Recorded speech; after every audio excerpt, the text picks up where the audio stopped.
Hello, you absolute lovelies. Let's talk all about Peacemaker Season 2, Episode 4. We are halfway through the second season, and things have definitely begun to ramp up. We are careening towards the 3-act climax, and things started heating up in a real way this episode. If you're new to this page, please hit that subscription bell. I am diving into things in movies and TV from the lens of loving comics because I read about 50 to 70 comics a week, and I do a live stream every week breaking down all of the comic news as well as my 9 favorite comics from that week. I then also review lots of movies and TV from the lens of a diehard comic book fan. So things that are especially like comic book based like this, I want to give that comic book perspective. Please join me on that journey. Also, comment below. Let me know what you thought of episode 4 of Peacemaker Season 2 and press a like while you're pressing buttons. All right. Peacemaker Season 2, Episode 4. This one was really interesting because I thought this was going to be a back and forth between the multiverse episode.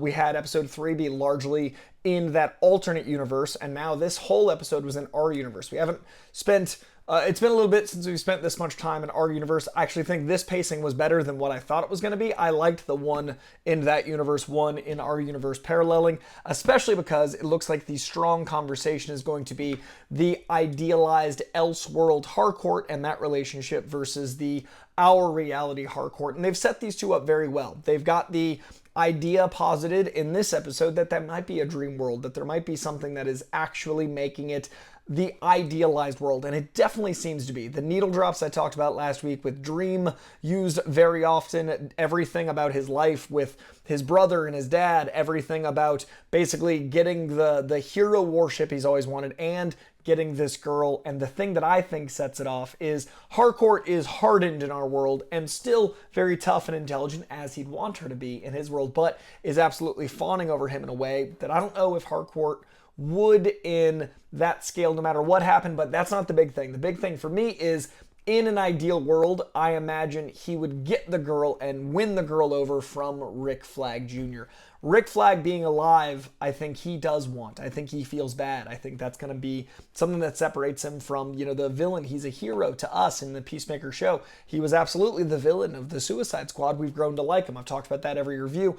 But I think deep down Chris wishes not only his brother was still alive, not only does his dad love him, not only does he get the girl, but I think he wishes that Rick Flag Jr. was alive, but a bumbling, ignorant like he is in that Elseworld. So I do think there is some weight to the idea of that being a dream universe, not necessarily an Elseworld, but maybe you go through that portal and everything you want happens. Maybe it is a fifth dimensional imp situation. We got in the opening of this some sort of odd creature, and I'm wondering if we're going to introduce something like a Mr. Mixie-Plitilic type character as we go along. So I think that's an interesting thing to posit, but I really like that Harcourt being so in love with him and reluctantly juxtaposing Harcourt in our reality, because it looks like, and I thought this was going to be the cliffhanger, and it kind of is, but I thought it was going to be before she made the decision.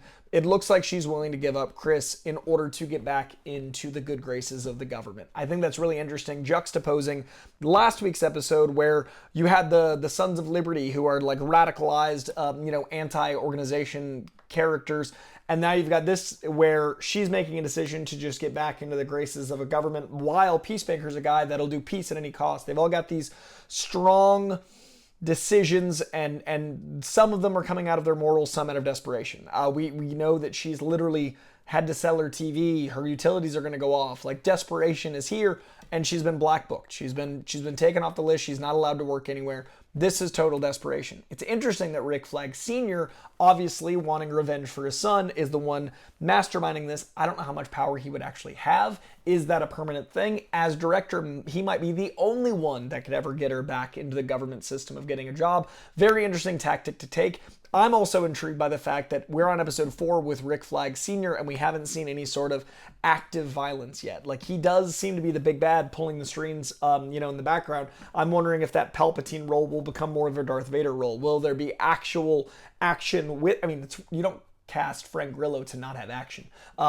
He did such great voice work in Creature Commandos. I was so impressed with him as a voice actor. They're very different jobs, acting and voice acting. He crushed there, but now I think we're about to see why he's Rick Flag Sr. in person. The dude is like so incredibly in shape, so charismatic, such a good actor, but also he can fight like in real life. Like watch his show on Netflix. The dude can fight. Also watch Kingdom, a very slept on show with him as a fighter.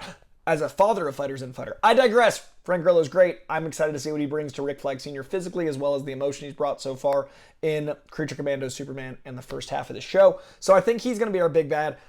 It's interesting having Michael Rooker as this, as far as I know, original character. I don't know this character from the comics. I don't think he's from the comics. I think he's an original to Peacemaker character, this appropriating Native American white man. I really think it's interesting he turned out to have powers. I think it's also funny when they were doing Peacemaker pre-production and production, when they were filming, one of the images that came out was like, who's this guy? And everyone theorized, and then it turned out to be, I think, an original character by Michael Rooker. I would never have guessed a Native American silhouette was going to be Michael Rooker, cheeks out. So I'm very curious about what they do with that character now that we see he has powers. He's found his, base. He's found where Eagly is. That's all happening while all this stuff is happening. We also see Waller's daughter and Economos being very loyal to Chris, to Peacemaker.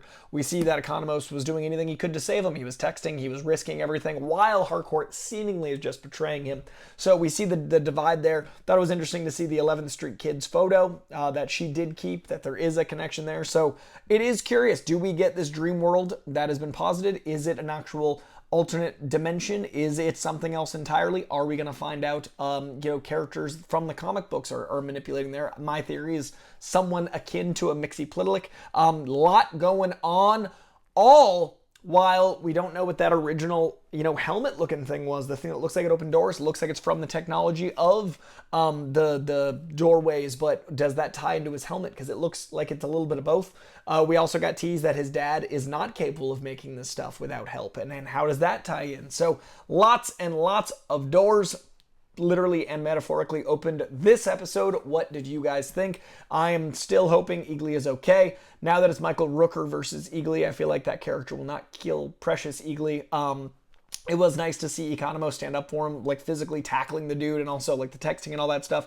Him getting a spine from season 1, hell, from the Suicide Squad, and now is a beautiful arc. Seeing Harcourt kind of betray is an interesting arc. I'm curious how true that's going to end up being. Is that the journey of full betrayal? Because that would be the opposite, right? Full love, full betrayal. What Chris wants, what Chris gets. That's interesting. The stuff with the brothers, just sad to see, that either idealized world or alternate dimension. And now we're in our world, and what's going to happen with Rick Flag Sr. Lots and lots of stuff going on. Plus, the martial arts dude from season 1, back, fighting, flipping, doing cool stunt choreography, giving us a little bit of that taste of the action. And we are ramping up to action, so I'm really curious how that all comes to play now that we've got the team back together, but split some, and some of the characters from the first season, plus our new characters now. So very intrigued what happens next week. Let me know in the comments what you guys think happens next week. Let me know what you thought of this episode. Do you think that Harcourt is actually betraying Peacemaker? Do you think that that other dimension might be a dream dimension or alternate reality? Which one is it? Is it both? Do we think we get Mr. Mixie-Plitilic or anything like that? Let me know in those comments. Also, please subscribe if you haven't already. Like if you haven't already. And I will see you next week for more. And between now and then, I will see you for movie and TV reviews as well as comic stuff right here. All right, much love, guys. I'll see you soon.